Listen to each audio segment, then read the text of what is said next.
कुछ लेके इतने नारेबाजी के साथ आए हैं, तो इसमें भी हमारे महापुरुषों का हाथ सहयोग रहा है। इनके बदौलत हम ये नहीं मुमकिन कर पाते। हमको घर से नहीं निकलने दिया जाता था।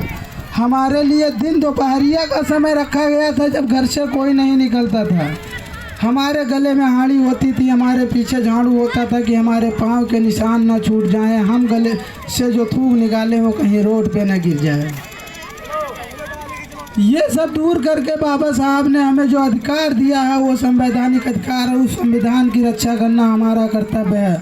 हमारे घर में 5-5, 10-10 बच्चे होते हैं, पूरे परिवार में 10 लोग होते हैं, लेकिन हम एक भी सदस्य को बाबा साहब के मिशन में नहीं लगाते हैं। इससे हमारा समाज बहुत पीछे चला जाएगा, तब हम पछताते रह जाएंगे और पछताने के सिवा कुछ नहीं बचेगा।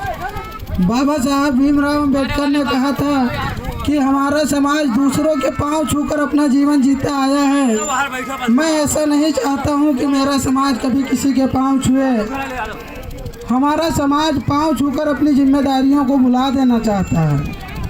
हमारे जितने भी युवा साथी यहाँ पर मौजूद हैं, मैं उनसे भी निवेदन करूँगा कि पांव छूने हैं तो अपने माँ बाप के छूइए, अपने महापुरुषों के छूइए, जिन्होंने आपको पांव छूने तक का भी अधिकार दिया है। तो कम से कम आप उनके पांव छूइए, किसी और के पांव ना छूइए। इससे उनकी कुर्बानी को आप निर्लज्जित करते हैं, आप उनको सम्मान नहीं दे रहे हैं, उनके कुर्बानी को सम्मान नहीं दे रहे हैं। अगर ये बात बाबा साहब ने हमारे लिए इतना बड़ा संविधान दिया है तो हमें उसका अधिकार भी पता होना चाहिए और हमें उस अधिकार पे बात भी करनी चाहिए। हमारा समाज शोषित हो जाता है, हमारे समाज का शोषण होता है, लेकिन कोई भी नेता हमारे समाज की रक्षा करने नहीं आता है। जबकि हम उनके संगठनों में जाकर दिन रात मेहनत करते हैं। उनका संगठन अगर चलता है तो सिर्फ हमारे बदौलत चलता है, हमारे समाज के बदौलत चलता है, हमारे SC ST OBC माइनॉरिटी के लोगों के बदौलत चलता है। अगर हम उनका साथ देना बंद कर दें तो हमें नहीं लगता कि उनका कुछ भी यहाँ पर अधिकार, उनका जितना अधिकार है उन्होंने कब्जा कर लिया। हमारे अधिकारों पर भी उन्होंने कब्जा कर लिया। हमको अगर कुछ मिला है तो बाबा साहब ने जो आरक्षण दिया था उसके बदौलत मिला। अगर हमारा समाज थोड़ा बहुत आगे आके खड़ा हुआ है तो उसी के बदौलत, उसी शिक्षा के बदौलत खड़ा हुआ है। तो शिक्षा को जन्म देना है तो सबसे पहले अपने छोटे छोटे बच्चों से शुरू कीजिए। अपने महापुरुषों के बारे में उनको बताइए और उनको समझाइए कि महापुरुष हैं कौन। हमारे छोटे छोटे बच्चों को पूजा करना तो सिखा दिया जाता हो, सुबह उठते ही अगरबत्ती लेके मंदिर तो पहुंच जाता है, लेकिन किताब उठाना हमारे समाज के लोगों ने बच्चों को नहीं सिखाया।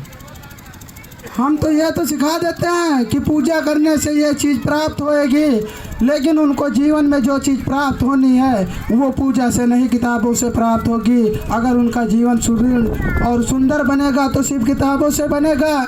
ऐसा नहीं है कि पूजा करने से उनका जीवन सुंदर और सुशील बनेगा। वो अपने जीवन में अच्छी नौकरी पूजा करने के बदौलत नहीं, अच्छी किताबें पढ़ने के बदौलत पाएंगे। हमारा एक सामाजिक संगठन चलता है भीम सेना के नाम से।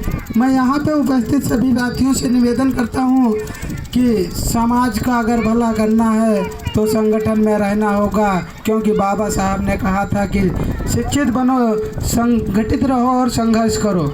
शिक्षा, संगठन और संघर्ष तीनों चीज़ें जब आपके जीवन में होंगी तो आप सफल होंगे।